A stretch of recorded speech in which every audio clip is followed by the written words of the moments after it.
पृथ्वीवर ज्या ज्यावेळी सर्वसामान्यांवर दुष्टदुर्जन अत्याचार करतात, अनाचार माजतो, दुर्जन सज्जनांना नष्ट करण्याइतके प्रबळ होतात, तेव्हा सज्जनांची प्रार्थना ऐकून भगवान विष्णू अवतार घेऊन दुष्टदुर्जनांचा नाश करून पृथ्वीवर सज्जनांचे सत्पुरुषांचे राज्य स्थापन करतात। प्रभू रामचंद्रांनी अवतार घेऊन पृथ्वीवरील दुष्टदुर्जन, राक्षस आणि वाईट प्रवृत्तींचा नाश करून रामराज्य स्थापन केले। भारतात वाढत चाललेल्या भ्रष्टाचार, अत्याचार आणि दुष्टदुर्जनांमुळे सर्वसामान्यांना जीवन नकोसे झाले आहे। या वाईट प्रवृत्तींचा नाश करण्यासाठी प्रभू रामचंद्रांच्या अवताराची पुन्हा एकदा गरज आहे आणि त्यासाठीच राम जन्मोत्सव भारतात सर्वत्र साजरा करून प्रभू रामचंद्रांना पुन्हा अवतार घेण्याची प्रार्थना करण्यात येते।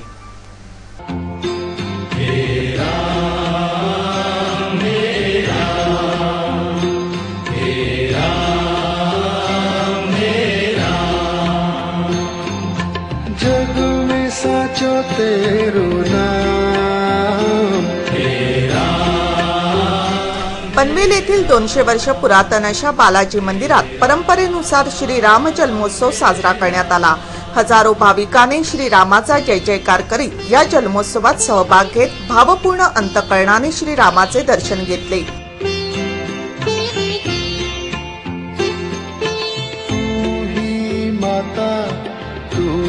पिता है तू ही माता, तू ही पिता है, तू ही माता, तू ही पिता है, तू ही माता, तू ही पिता है, तू ही तो है राधा का श्याम, तेरा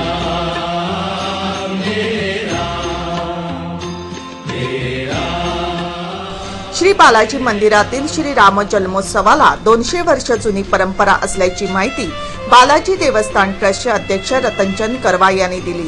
आज रामाचा जन्म झाला। राम जन्मोत्सव आमच्या इथे साजरा केला जातो। साधारणपणे 200 वर्षापासून जुनं हे मंदिर आहे। दरवर्षी राम जन्माची परंपरा इथे उत्सव मोठ्या प्रमाणात साजरा करतात। नवीन पनवेल सेक्टर 18 मध्ये माजी नगरसेविका पुष्पलता मडवी व त्यांच्या महिला मंडळाच्या वतीने राम जन्मोत्सव साजरा करण्यात आला। सजवलेल्या पाळण्यात बाल श्रीरामाची मूर्ती ठेवून पाळणा गीते गाऊन श्रीरामाचा जन्मोत्सव मोठ्या उत्साहात साजरा करण्यात आला। जन्मलाग सखी राम जन्मला, राम जन्मलाग सखी राम जन्मला, राम जन्मलाग सखी राम जन्मला।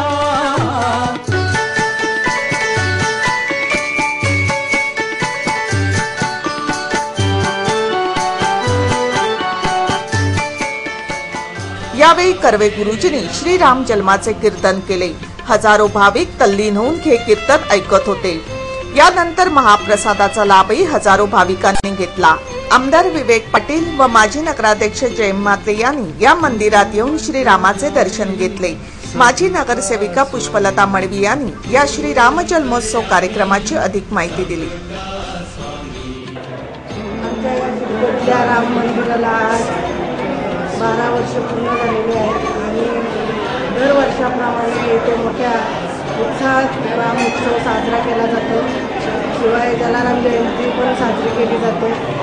दर गुरुवारी आमच्या इथे जेवण असतं आणि प्रत्येक भाविक येऊन इथे दर्शन घेतो आणि शिरकोत कुठेच रामाचं मंदिर नसल्यामुळे या मंदिरात आज रामनवमीच्या दिवशी पुष्कळ गर्दी असते।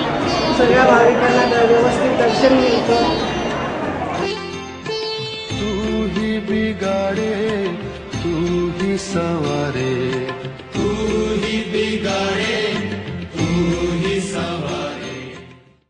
लाचलुचपत प्रतिबंधक विभागातर्फे सरकारी वकील पूर्वा लोखंडे यांना थेट लाच स्वीकारताना पकडण्यात आले आहे। 4000 या किरकोळ रकमेसाठी आपली नीतिमत्ता या सरकारी वकील पूर्वा लोखंडे यांनी बोडीत काढली। पनवेलमधील सरकारी वकील करणाऱ्या एका महिलेला लाचलुचपत प्रतिबंधक विभागाने थेट लाच घेताना रंगेहात पकडले आहे। फक्त 4000 इतक्या किरकोळ रकमेसाठी वकिली करणाऱ्या पूर्वा लोखंडे यांनी आपला स्वाभिमान आयुष्यभरासाठी गमावला आहे। अटक करण्यात आलेल्या पूर्वा लोखंडे यांना एपीएमसी पोलीस ठाण्यात ठेवण्यात आले आहे। पकडण्यात आलेल्या आरोपीबद्दल लाचलुचपत प्रतिबंधक विभागाचे अधिकारी यांनी अधिक माहिती दिली। ह्या प्रकरणात जो तक्रारदार आहे जगन्नाथ पाटील हा तळोद्याचा राहणार आहे, याने याच्याकडे एक सरकारी वकील आहेत पनवेल कोर्टामधील श्रीमती पूर्वा लोखंडे यांनी लाचेची 5,000 रुपयाची मागणी केली होती व त्यांनी आमचे जे ठाणे परिक्षेत्राचं ऑफिस आहे आमचे DCP दीपक साकोरे यांच्याकडे तक्रार केली होती। त्याप्रमाणे पोलीस निरीक्षक विलास पाटील आमच्या येथील पोलीस निरीक्षक विलास पाटील यांच्या नेतृत्वाखाली तिथे सापळा रचण्यात आला आणि ह्या ज्या सरकारी वकील आहेत पनवेल कोर्टाच्या श्रीमती पूर्वा लोखंडे यांना 4,000 रुपये घेताना काल पंचासमक्ष दुपारी 12:05 वाजता पनवेल कोर्टात रंगेहात पकडण्यात आलेलं आहे। तर त्यांना काल अटक केलेली आहे आणि अटक करून त्यांना आज अलिबाग विशेष सत्र न्यायालय येथे रिमांडसाठी घेऊन गेलेले आहेत। भ्रष्टाचाराविरुद्ध बॉम्ब मारणाऱ्या नागरिकांनी यापासून धडा घेऊन भ्रष्टाचाराविरुद्ध आपले पहिले पाऊल उचलायला हवे। प्रत्येक गुन्हेगाराला शिक्षाही होत असते, फक्त या व्यवस्थेवर थोडा विश्वास ठेवून एक योग्य निर्णय घेण्याची गरज आहे। तुमच्याकडे जर कोणी लाच मागत असेल तर अँटी करप्शन विभागाच्या या नंबरवर थेट संपर्क साधा। नंबर आहे 02222021473। कर्नाळा आजतकच्या बातमीपत्रात पुन्हा एकदा आपलं हार्दिक स्वागत। VL कंटेनर या कंपनीत काम करणाऱ्या 3 कामगारांना कामाच्या ठिकाणी 26 लाखाची हेराफेरी करण्याच्या आरोपाखाली अटक करण्यात आली आहे। झालेल्या घोटाळ्याचा पोलीस अधिक तपास करीत आहेत। APMC पोलीस ठाण्यात एका कंपनीत काम करीत असलेल्या 3 आरोपींना अटक करण्यात आली आहे। हे 3 आरोपी VL कंटेनर कॅरियर कंपनीमध्ये कामाला होते। या 3 आरोपींना आपल्याच कंपनीत 26 लाख रुपयांची हेराफेरी केल्याच्या आरोपाखाली अटक करण्यात आली आहे। पकडण्यात आलेल्या आरोपींची नावे आहेत मुकेश दाजी गावल, जनार्दन बाबू सावंत तसेच अशोकदीप नारायण पांडे। या आरोपींवर IPC अंतर्गत 408, 420, 465, 477, 471, 43 कलमांखाली गुन्ह्याची नोंद करण्यात आली आहे। पकडण्यात आलेल्या आरोपींची पोलीस अधिक चौकशी करीत असून लंपास केलेल्या पैशाचा तपास पोलीस घेत आहेत।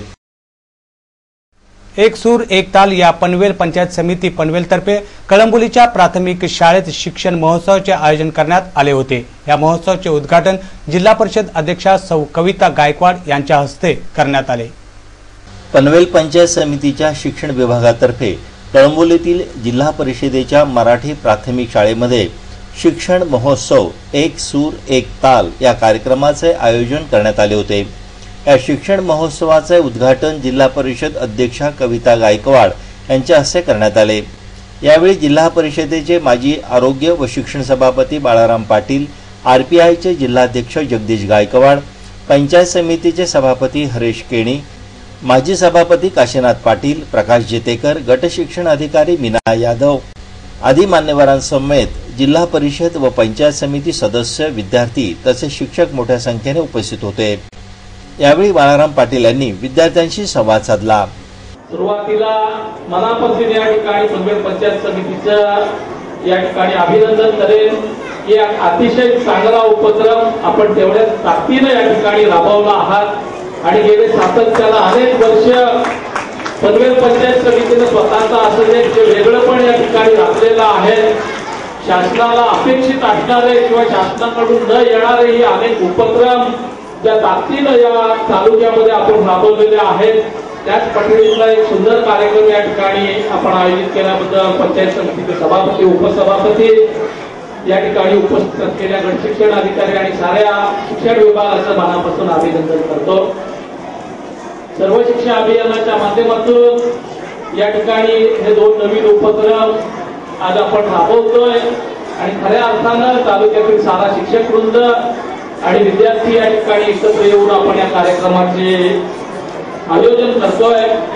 पण सर्व शिक्षा अभियानाच्या राज्याच्या शिक्षण विभागाच्या पलीकडे जाऊन अतिशय जागरूकपणानं शिक्षणाच्या क्षेत्रात काम करणारी जिल्हा परिषद म्हणून या रायगड जिल्हा परिषदेचा लौकिक संबंध महाराष्ट्रभर पोहोचलेला आहे। रायगड जिल्हा परिषद ही या संपूर्ण राज्यातील एकमेव अशी जिल्हा परिषद आहे ज्या जिल्हा परिषदेच्या शाळांमध्ये तब्बल 200 शाळांमध्ये LCD आणि DVD प्लेअरचा वापर करून ऑडिओ व्हिज्युअलच्या माध्यमातून शिक्षण दिलं जात आहे। रायगड जिल्हा परिषद ही या राज्यातली अशी एकमेव जिल्हा परिषद आहे, ज्या जिल्हा परिषदेनं आपल्या विद्यार्थ्यांचा केवळ शैक्षणिक नव्हे तर सर्वांगीण त्यांची गुणवत्ता जोपासली गेली पाहिजे या हेतून रायगड क्रीडा प्रबोधिनी या नावानं एक अभिनव असा उपक्रम या ठिकाणी राबवला आणि कोकण विभागाच्या ज्या स्पर्धा मागच्या 7 तारखेला दादोजी कोंडदेव स्टेडियमला ठाण्याला झाल्या, त्या दादोजी कोंडदेव स्टेडियमला कोकण विभागातून ज्याच्यामध्ये 4 जिल्हा परिषदा आणि 7 महापालिकांचा अंतर्भाव आहे, या साऱ्या कोकण विभागातून 71 मुलं सिलेक्ट होत असताना त्याच्यामध्ये 67 विद्यार्थी हे रायगड जिल्हा परिषदेचे होते. असा अभिमान या जिल्हा परिषदेचा माजी शिक्षण सभापती म्हणून मला आहे.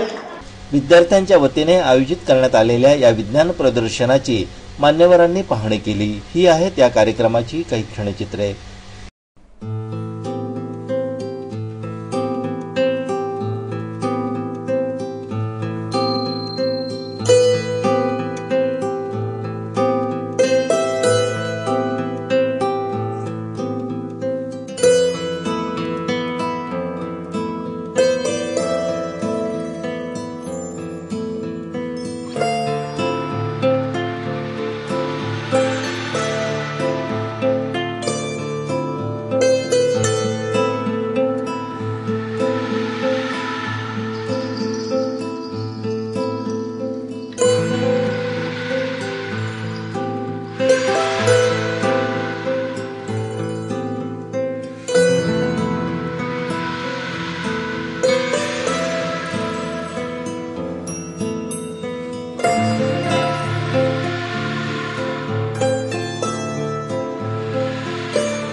कर्नाळा आज तकच्या बातमीपत्रात पुन्हा एकदा आपलं हार्दिक स्वागत.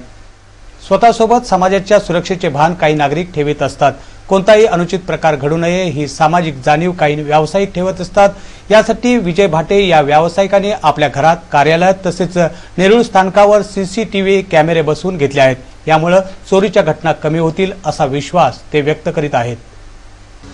आपल्या स्वतःच्या सुरक्षेसोबतच सामाजिक सुरक्षा कशी करता येईल याकडे काही लोक लक्षपूर्वक काळजी घेत असतात. एका व्यावसायिकाने आपल्या स्वतःच्या कचेरीत सीसीटीव्हीचे इन्स्टॉलेशन केले आहे. सोबतच नेरूळ रेल्वे स्थानकाच्या सुरक्षिततेसाठी तिथेही सीसीटीव्ही कॅमेरे त्यांच्या वतीने लावण्यात आले आहेत. यापुढे जाऊन आपल्या घरी देखील अशाच पद्धतीने त्यांनी सीसीटीव्ही कॅमेरे बसविले आहेत. त्यामुळे या व्यावसायिकाच्या मालमत्तेचे रक्षण करण्याचे काम सीसीटीव्ही कॅमेरे करीत आहेत. कोणतीही अनुचित घटना या कोणत्याच ठिकाणी घडू नये यासाठीच व्यावसायिक विजय भाटे यांनी हे कॅमेरे लावले असल्याचे सांगतात.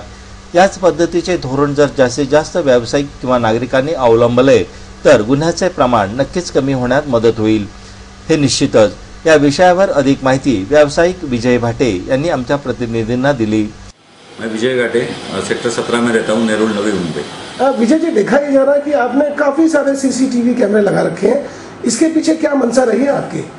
प्रॉब्लम ये है, अभी आजकल चल रहा है कि जो क्राइम रेट बढ़ गया है. जैसा अभी रिसेंटली दिव्यागार हो गया या उसके पहले और टेम्पल्स हो गए, या नवी मुंबई में आप अगर देखेंगे हाउसिंग रॉबरीज वगैरह, घर के अंदर घुस के रॉबरी वगैरह सब होगी. तो उस सिलसिले में मैंने काफ़ी सारे आर्टिकल पढ़े और कोर्ट का प्रोसीडिंग्स वगैरह मैंने देखा. तो यहाँ पे एक तो क्राइम रेट बढ़ते जा रहा है, जो 70% के जो छोटे छोटे क्राइम है, छोटी छोटी चीज़ें चोरी करना या थ्रेट करना, रॉबरी करते समय हो सकता है कि किसी का जान भी गया होगा, लेकिन ये सारा पुलिस फोर्स उसको टैकल नहीं कर पा रहा है इन अ प्रॉपर वे. और जहाँ तक नवी मुंबई का मुझे तजुर्बा है, नवी मुंबई में आजकल सब कागज के शहर हो चुके हैं, सब पेपरबाजी चल रही है और एक्शन एक्चुअली कुछ नहीं हो रहा है. इसके बावजूद भी अगर चोर को अगर पकड़ा जाए और उसको कोर्ट में खड़ा जाए तो कोर्ट पहले चोर को पूछ लेती है कि भैया आपको पुलिस के खिलाफ क्या कंप्लेंट है क्या. तो वहाँ पे और फर्दर मैटर जो है वो डिटोरिएट हो जाता है. और उसके बाद अगर आप देखेंगे तो कन्विक्शन रेट जो है ये नवी मुंबई में वो बिलो 3% हो चुका है. यानी कन्विक्शन होता नहीं है क्योंकि एविडेंस वगैरह नहीं है। तो इससे अपने आप को सिक्योर करने के लिए मैंने सोचा कि अगर मेरा घर कुछ लाख रुपए का है, 40-50 लाख रुपए के ऊपर है, तो अगर मैं 2-5 हजार रुपया 10 हजार रुपया अपने आप का खर्चा कर लेता हूँ, आज टेक्नोलॉजी अवेलेबल है इंडिया में, वो टेक्नोलॉजी को यूटिलाइज करता हूँ और साथ ही साथ पुलिस को भी वो टेक्नोलॉजी का मेरी ओर से यूज करने के लिए प्रोत्साहित करता हूँ और पुलिस उसका एडवांटेज ले लेते, तो ये पुलिस और एक आम नागरिक इनके हाथ में करके मैं लोगों के पास जाने के पहले मैं अपने आप ये काम शुरू। याच विषयावर नेरूळ पोलीस अधिकाऱ्यांनीही अधिक माहिती दिली। जहाँ तक कई गिने चुने नागरिक हैं जिन्होंने सतर्क है और जिन्होंने सीसीटीवी कैमरे लगाया है, अगर आम नागरिक सब सतर्क हो गए तो निश्चित तौर पर बहुत बड़े पैमाने पर पुलिस को फायदा होगा, क्राइम कंट्रोल होगा। क्राइम क्यों होता है? जहाँ हम लापरवाही करते हैं उस लापरवाही का फायदा चोर उठाता है और क्राइम कर जाता है। अगर हम सतर्क हो जाएंगे, जैसे घाटे साहब सतर्क हो गए, वैसे आप भी बाकी लोग सतर्क हो गए, तो निश्चित तौर पर लोगों को फायदा होगा। चोरी व घरफोडीच्या घटना वारंवार घडताना दिसत आहेत। कामोठ्यामध्ये शुक्रवारी भरदिवसात 3 घरे फोडून सोने व रोख रक्कम चोरट्यांनी पळवून नेली।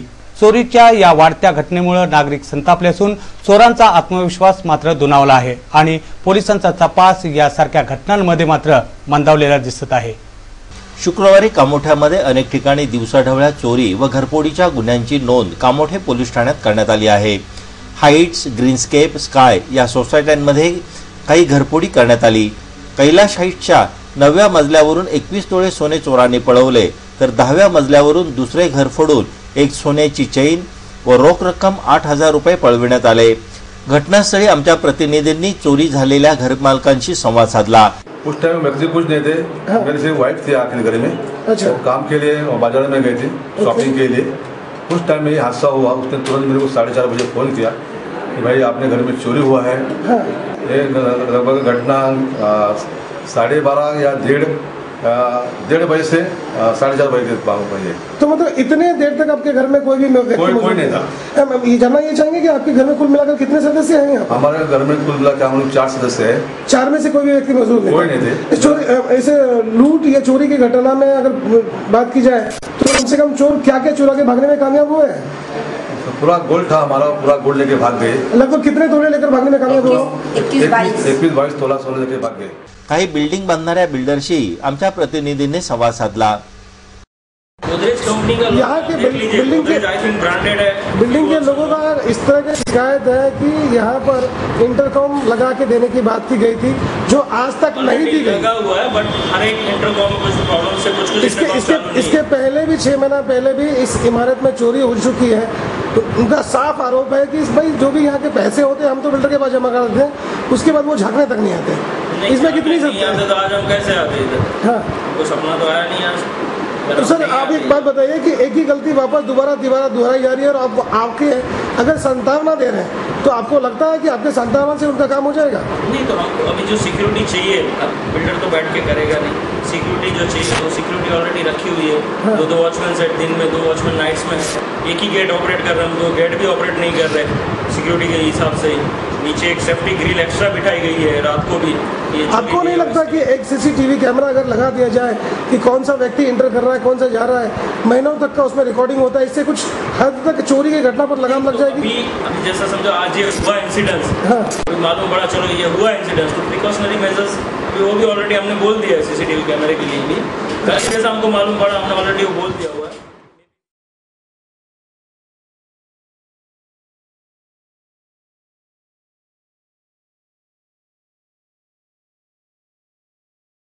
कर्नाळा आज तक बातमीपत्राबाबत आपल्याला काही सूचना करायची असेल, एखादी बातमी द्यायची असेल किंवा जाहिरातीच्या संदर्भात कृपया आमच्याशी संपर्क साधा। त्यासाठी आमचा पत्ता आहे संपादक रमेश भोळे, कर्नाळा आज तक कार्यालय, गेट नंबर 2, गाळा number 9A, Karnala sports academy Panvel. आमचे फोन नंबर आहेत 9323855055 किंवा 9970062185 आणि आमचा ईमेल आयडी आहे karnalaajtak@gmail.com।